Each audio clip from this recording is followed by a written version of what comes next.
So I have been trying to find a quiet place for days now. I dog and cat and house sat for my boyfriend, and while he and his son went on a trip, and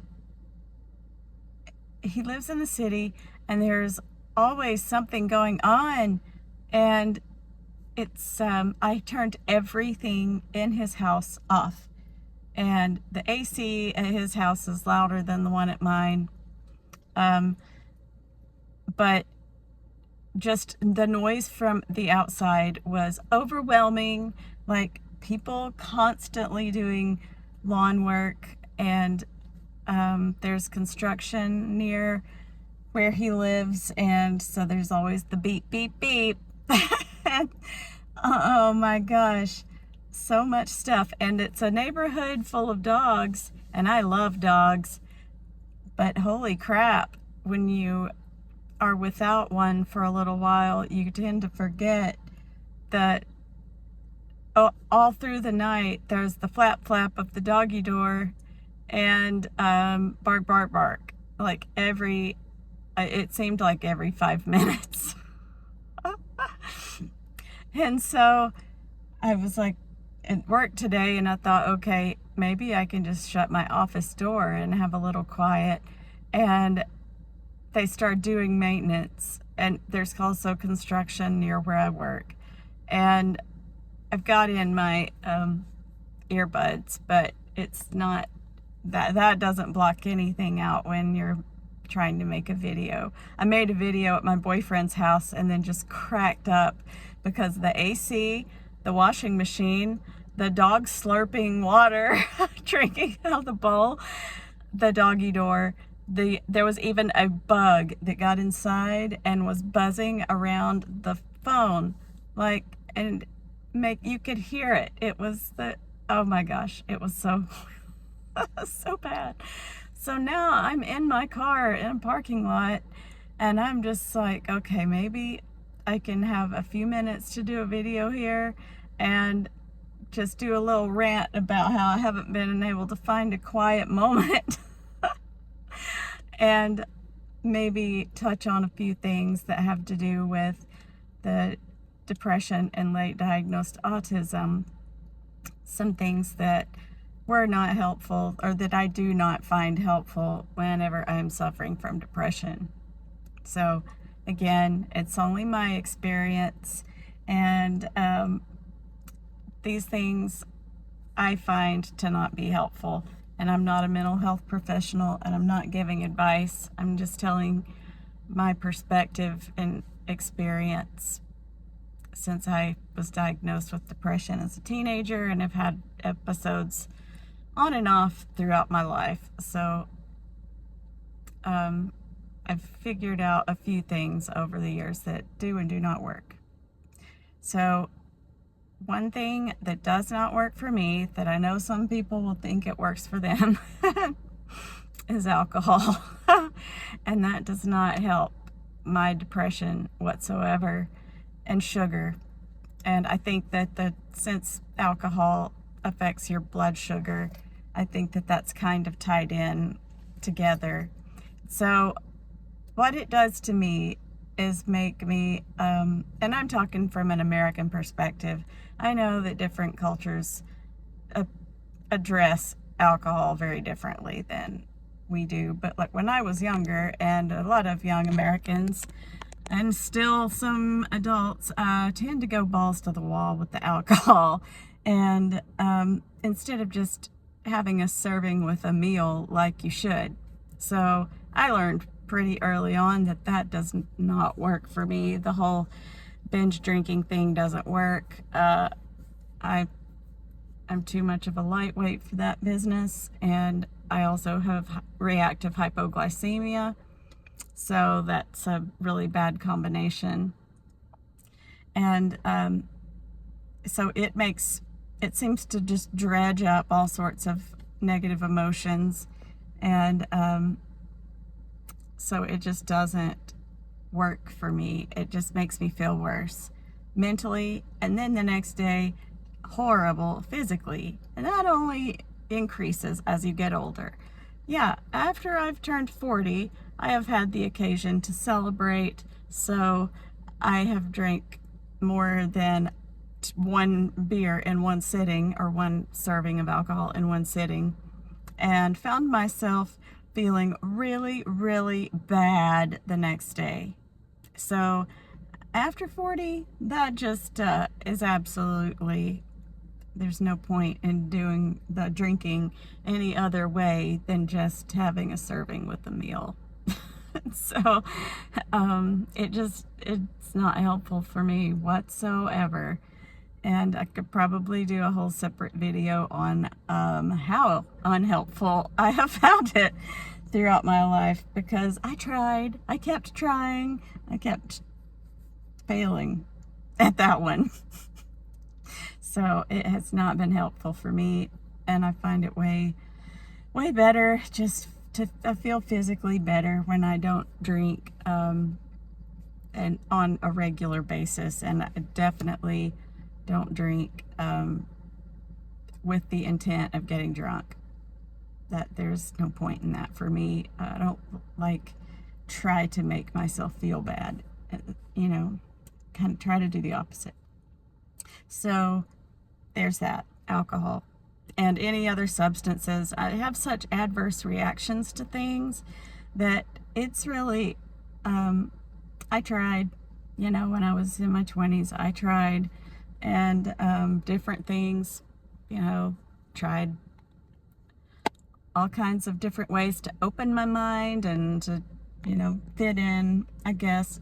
Not actually, I wouldn't say that when I did things, it was exactly to fit in. A lot of times it would be, oh, if I do this around these other people who are doing this, I might find it tolerable to be in this situation because they seem to have no problem with any of this. So I'll try it. And that doesn't work.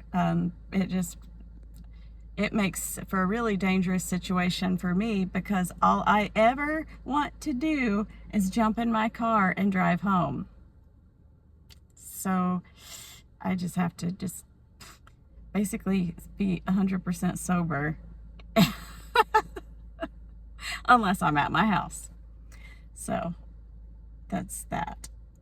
But another thing that I found completely unhelpful was exposure therapy. And someone pointed out in a comment on one of my last videos that exposure therapy is not recommended for autistic people, and the isolation has been shown to work. I don't know what, I just Googled it shortly after that and saw a little bit, but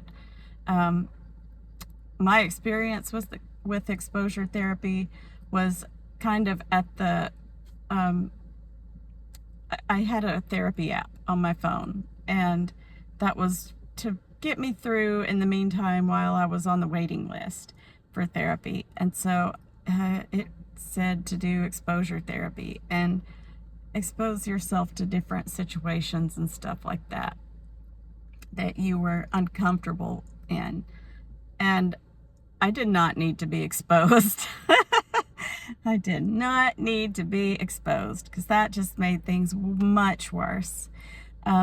Sensory overload is a big part of my autism, and so just being in situations like, I forced myself to go out to the Pride Parade last year, and it was hot.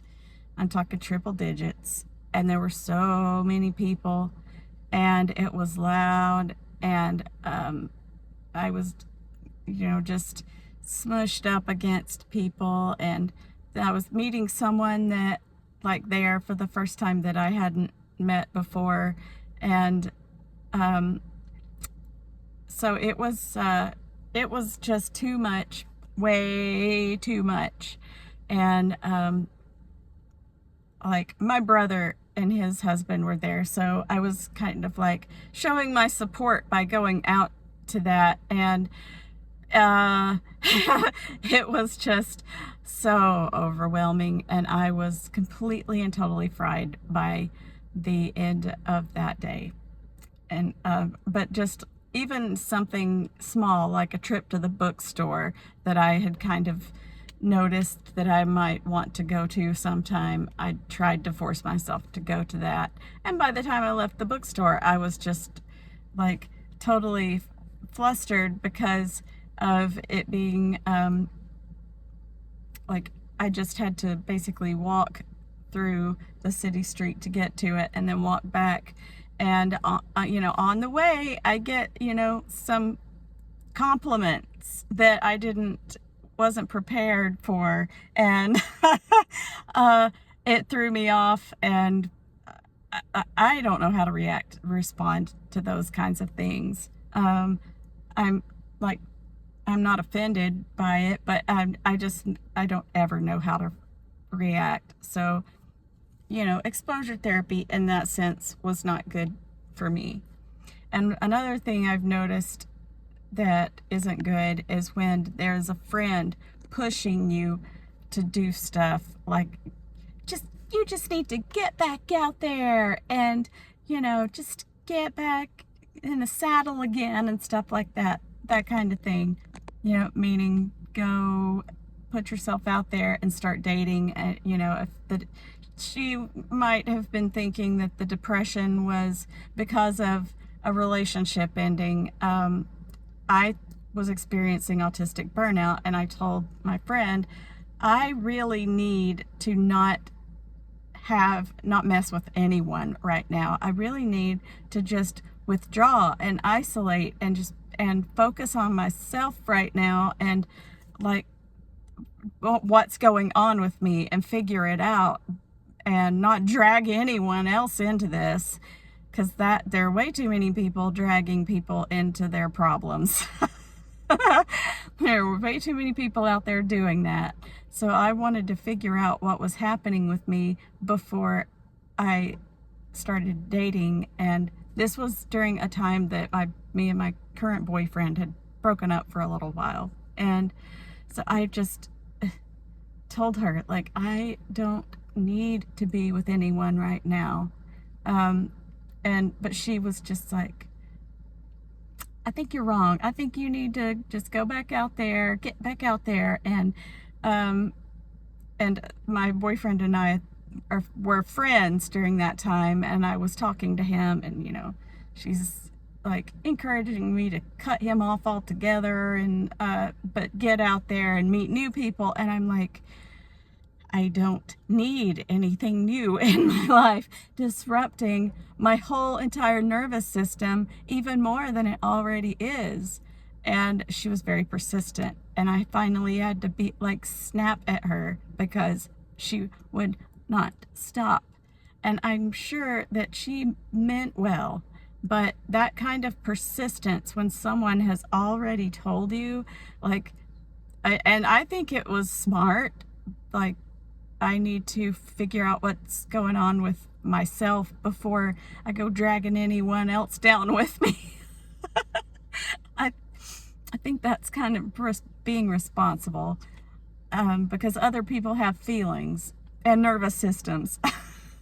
So it was not the thing for me to do. It was not the thing for me to do at all.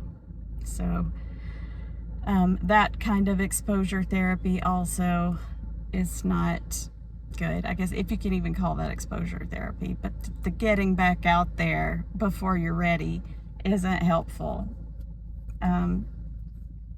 So I just try to be mindful of those things and not really